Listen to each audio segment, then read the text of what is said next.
আমি তানিয়া। হঠাৎ করেই আমার নেক পেন, ব্যাক পোর্শনে হেডেক, হাতে জিজি ধরা, পায়ে জিজি ধরা, রাইট সাইডটা মেনলি অসহ্য এক কষ্ট নিয়ে আমার শুরু হয়েছিল জার্নিটা। ডাক্তাররা বললেন রোগটার নাম সার্ভাইকাল মায়োপ্যাথি। আমি ইনস্টিটিউট অফ নিউরোসায়েন্সেস কলকাতায় ভর্তি হয়েছিলাম। একটা একটা করে নার্ভ নিজের কার্যক্ষমতা হারাচ্ছিল। ধীরে ধীরে অবশ্যই আসছিল আমার সারা শরীর। হাত পা নাড়ানোর শক্তি হারিয়ে আমি প্যারালাইসিসের অন্ধকারে তলিয়ে যাচ্ছিলাম। তারপর শুরু হলো নার্সিংহোমের দিনগুলো। কত শত শারীরিক পরীক্ষা, অজস্র ইঞ্জেকশন, আর প্রতিটা মুহূর্তে অজস্র যন্ত্রণা।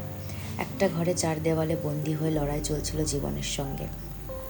একটা দুটো এভাবে 5টা প্লাজমা ফেরাসিসের সাইকেল আমি পার করলাম।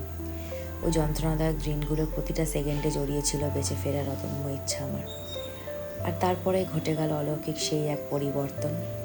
অবশ্যই যাওয়া শরীরের অলকানন্দার মতো আবার বইতে শুরু করলো প্রাণের স্পন্দন। এই যে আমার হাসি মুখটা দেখছো, এটা হচ্ছে 26 জুলাই আমার ডিসচার্জ হওয়ার আগের দিন। 27 জুলাই আমার ডিসচার্জ হয়েছিল। টানা 14 ডেজ আমি নার্সিংহোমে ছিলাম। কতটা ফ্রেশ ফিল করছিলাম আমি 5টা প্লাজমা ফেরাসিস কাটানোর পর। তারপর বাড়ি এসে এই ডায়ালিসিস লাইনের এই স্কার্স, মার্কস এইসব দেখে একটু তো ডিমোটিভেট হতাম, খারাপ লাগতো। কিন্তু জীবন তো এটাতে থেমে থাকে না, না? হাতে এরকম স্কার্স, অজস্র চ্যানেল হয়েছিল, এসব তো পার করেই আমি ফাইট করছি। খাওয়া দাওয়াটা হচ্ছে হালকা পাতলা একটা ব্যালেন্স ডায়েটের মধ্যে আমাকে থাকতে বলেছে। মা এভাবে আমাকে চটকে মেখে দেয়, কিন্তু প্রথমে বলতো যে খাইয়ে দেবো, আমি নিজেই ফাইট করি যে না, আমি নিজেই চেষ্টা করব, নিজেই আস্তে আস্তে করব, সব নিজেই মনের জোরে করছি।